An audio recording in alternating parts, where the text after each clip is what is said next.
And now our continuing series on the greatest artist of all time. At number 57, the Grateful Dead. In 2004, in the Rolling Stone magazine, Warren Haynes wrote, "I didn't grow up a Deadhead. I didn't become a big fan until 1989. I first saw the band in 1979. I was 19, but my head was somewhere else at the time. My wife Stephanie was a Deadhead, though, and after we met in 89, we'd go to see them every chance we'd get. One night at Madison Square Garden, Bruce Hornsby, who was playing keyboards with them, pulled us up on stage and set us behind his piano. We were 10 feet from Jerry Garcia, and you could see how the audience zeroed in on him. He was the focus of everything.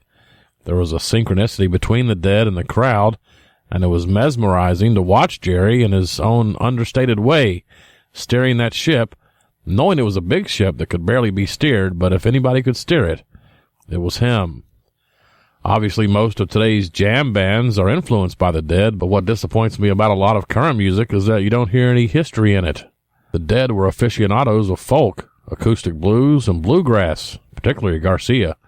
In the songs he wrote with Robert Hunter, and in Bob Weir stuff too, you're also hearing music from 40 years ago. Everyone focuses on the magic of Jerry's guitar playing and the vulnerability of his voice, but his sense of melody and chord changes was unbelievable. The ballads especially connected with me. Loser, Wharf Rat, Stella Blue, and my song Lay of the Sunflower on the Government Mule album The Deep End has a lot of Garcia's melodic sensibilities. Before I joined the Dead in 2004, I played with Phil Lesh for about 5 years. He's one of the most original bass players ever. His background was in classical music. He looks at the bass guitar as a piece of the orchestra, like a low-pitched brass instrument. His job isn't just holding down the root notes. He and the drummers are moving all over the place. A lot of the magic in the Dead's music comes from Phil and Jerry learning how to play together, combining Phil's approach with Jerry's unique blend of influences. And Jerry's still one of the few guitarists where as soon as you hear him, you know instantly who it is. As a guitar player, that's the thing I strive for, the distinct, recognizable personality that comes out in every note. There was a humanity in Jerry's guitar work, as well as his singing, that drew you in. He was a very personal guitarist. He played with more heart and soul than technique, and to me, that's what the best music is made of. As a band, the Dead also redefined success. They created this following that grew and grew, and they did it without compromising themselves. They survived in a world where survival didn't seem possible.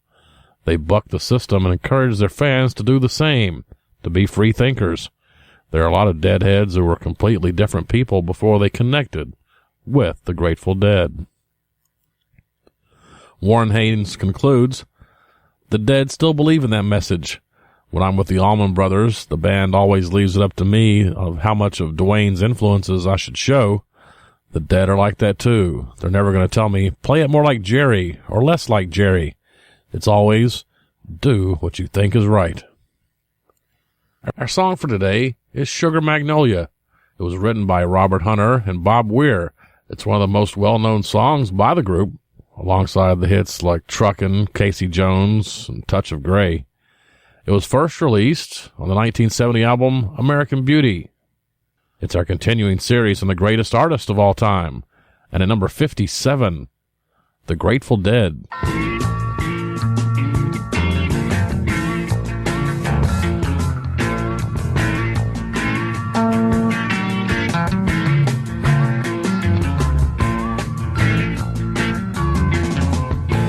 Sugar magnolia, blossoms blooming, it's all empty and I don't care. So my baby down by the river, wishing I could come up soon for there.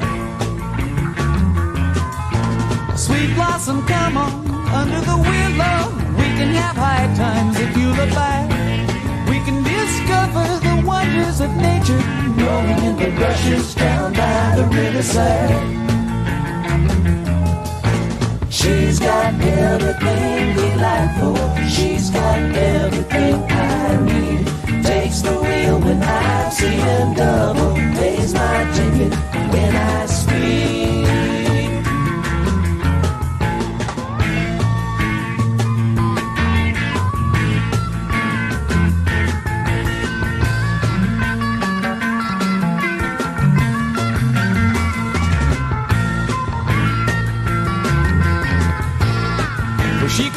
And to raise the violet, she can wait in a drop of dew. She don't come and I don't follow. Waits backstage while I sing to you. Well, she can dance a Cajun rhythm, jump like a whippers in four-wheel drive. She's the summer love in the spring, fall, and winter. She can make happy any man alive. Sugar Magnolia, ringing that bluebird, caught in sunlight, going out singing, I'll walk in the sunshine. Come on, honey, come along with me. She's got everything delightful. She's got everything I need. A breeze in the pines in the summer night, moonlight, crazy in the sunlight, yes indeed. But sometimes when the cuckoo's crying, when the moon is halfway down, sometimes when the night is dying, I'll take me out and I wander around. I wander around.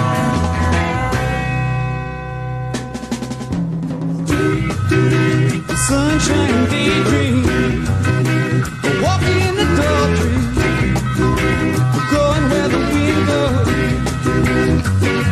blooming like a red rose, breathing more freely.